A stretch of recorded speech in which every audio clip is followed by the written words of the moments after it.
بعض المسؤولين صاروا يعني أصبحوا يقولون الجزائر أصبحت دولة مواجهة بسبب الاتفاقيات الأمنية والعسكرية والتطبيع المتسارع. وهل تشعر الجزائر بأن هذا يهدد أمنها الداخلي؟ وكيف لا؟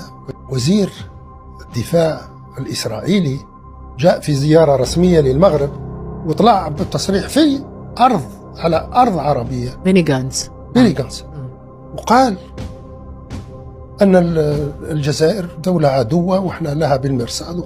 وهذا الكلام صدر كما قال السيد رئيس الجمهورية، ونظن أنه قالوا لك أنت شيء في المقابلة، أن هذه أول مرة مسؤول إسرائيلي يهدد دولة عربية من على أرض دولة عربية أخرى. هذه لأول مرة صارت، فبالتالي احنا نأخذ هذا الكلام على محمل الجد. يعني هناك خطر، طبعا في خطر وفي